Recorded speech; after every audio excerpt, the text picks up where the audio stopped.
Hey guys, welcome to another episode of the Vinyl Den, your channel for record collecting by record collectors. I'm Nick. Today, I'm talking about why records might not be as expensive as you think they are.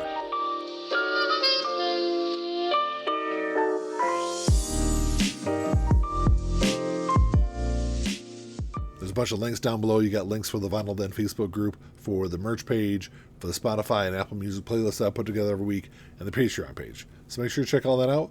Like always, if you enjoyed the episode, make sure you give me a thumbs up, hit that subscribe button down below, and make sure you hit that notification bell so you're notified every time I release new episodes. I know what you might be saying to yourself is you're completely off base, you're way out of touch with what's going on in the record market. I've got some reasons why I don't think it's as bad as people make it out to be. And are there records that are way overpriced? Absolutely. But that's kind of been the case for the last 60 years. I think a lot of the complaints that we have today, in a lot of instances, are more perception than reality. So if you don't know, I do a new release video every Tuesday where I break down the records that are coming out that week, and I also discuss the pricing of those records. And yes, I have seen increases over the last several years in those prices, but I think if you look at the price of records today and compare those to the price of records 30 or 40 years ago, in a lot of cases, it's not all that different. And to be completely honest, I have been somebody on this channel that has complained about the price of records for the last several years.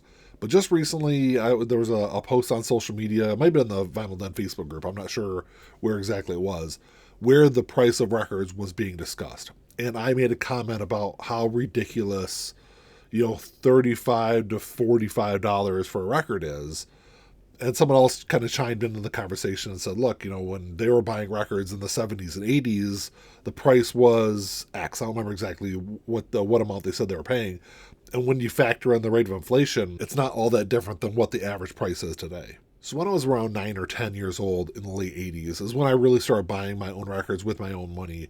And at that time, I was paying, I would say on average, this of course is just off the top of my head, I think I was paying around, I'd say $8 to $12 for a record. Yes, sometimes records would creep up to $13, $14, $15, but I think a majority of the records I bought were in that $8 to $12 range. And if you look on the high end of that, let's take the $12. So if you take $12 in 1989, here, of course, is just all here based on the US dollar.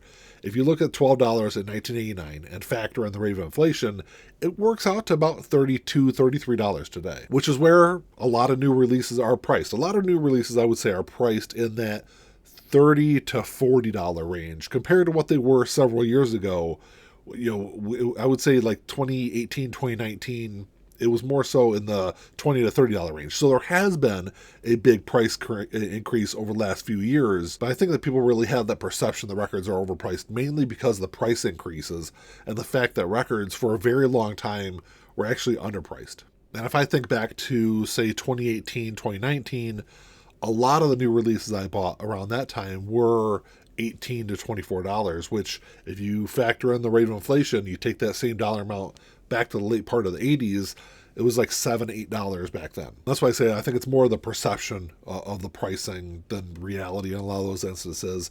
What I think really caused people to have that feeling, and for me myself also, the reason why I thought records were really overpriced is not so much the price they were charging, it was the rate at which they went up in price.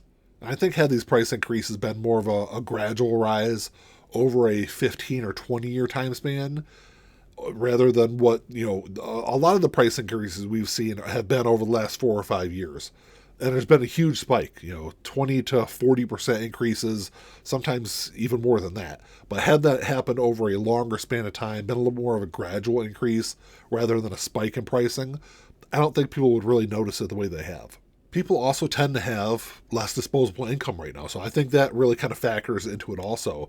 When you have money to spend, sometimes it can be easier to spend $30, $35, $40 on a record where nowadays, if you don't have that money, it can be hard to spend $20 or $25 sometimes. So the record revival really started around 2007, 2008. And over the next 10 years, kind of gradually increased. And I would say around 2017 or 2018, there was a huge spike in popularity in records. So the price of records didn't really follow that rise in popularity or that rise in demand. For a 10-year time span, prices really didn't change a whole lot. Like I said, in 2018, I was still buying a lot of new records for around $20 to $22.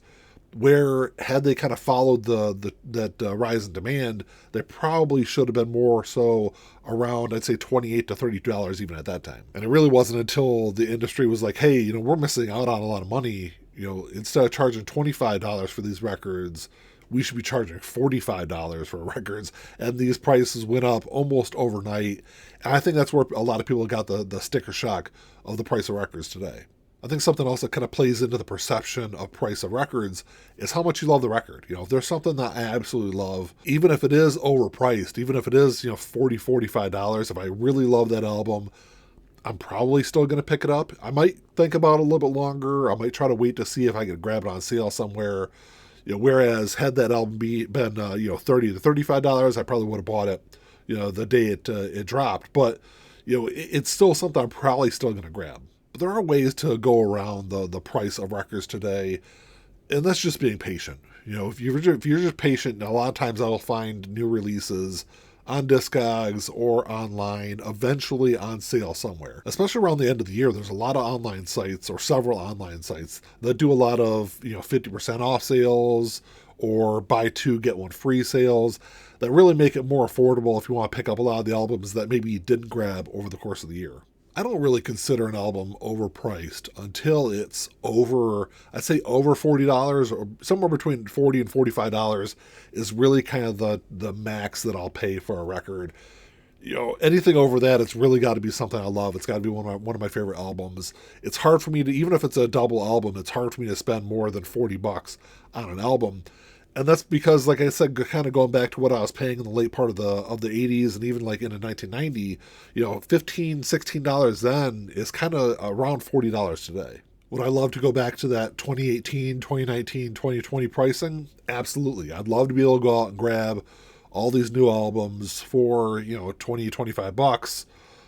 But I know that's not realistic, and the price is probably not going to come down until there's a absolute crash in the vinyl market, which I really don't see anytime. I will say that I think that, like, looking at younger generations, I think younger generations have even less of an issue with the price of records today because they didn't really grow up with cheaper records, dollar-wise, paying, $8 to $12, maybe $15 for a record, or even several years ago, 2017, 2018, where you're paying around $20 to $25. A lot of kids today really weren't buying records then, so it really is nothing to them to drop, 30, 35, maybe even $40 on an album if they've got that disposable income. And that's the one area of growth I've seen going into record stores over the last few years. I'm seeing more and more younger kids in the record section. I'm seeing a lot more of them in the CD section also, but they don't seem to be really fazed by the price of records today. I think a lot of this kind of falls back on record labels also, is if you're putting out a record and you're going to charge more money for it, let's say, $35, $40 plus for a record, if the person's buying the record doesn't feel like they're getting a premium product for that price, they're less likely to buy it. That's why I'm saying if you're going to charge more than $35 for a record, it should come with an anti-static sleeve in it. It should come with a gatefold jacket. It should come with a nicer jacket, not some thin cardboard sleeve that you're sticking records into. But as long as people are paying these prices for records, the labels don't care as long as the product is going out the door. They're really not going to invest in their own product to make their own products nicer and more of a premium product. But there are some labels out there that are putting out premium products. Blue Note does a great job with their releases. Intervention does a great job with theirs. Music on vinyl, even though music on vinyl tends to be pricier, most of their albums are in that $40 to $45 range. They all sound great. They do a great job with the way they present those albums. And unfortunately, I think as the popularity of records grows over the next several years, unless it kind of plateaus and, like I said, drops off somehow, which I really don't foresee happening, I think we're going to continue to see these prices going up. I just want to see them go up in more of a measured way and not such these huge, 20 to 30% increase spikes that we've had over the last few years. Because eventually, with enough of those happening, people are going to stop buying records. I know people. I've got friends that have almost entirely stopped buying records over the last year or two, just because the prices have kind of gotten out of control, because they were so used to, for so long, buying records at almost an undervalued price. So once they kind of return to a normal value, they seem overpriced. So they've gotten away from it, and kind of gone back to buying CDs. But the same thing is going to eventually happen with CDs also. I'm already seeing price increases in CDs. When I just got back into buying CDs probably 2 or 3 years ago, I started buying them more regularly. Even since then, I've seen a $3 or $4 price increase over that time span in CDs.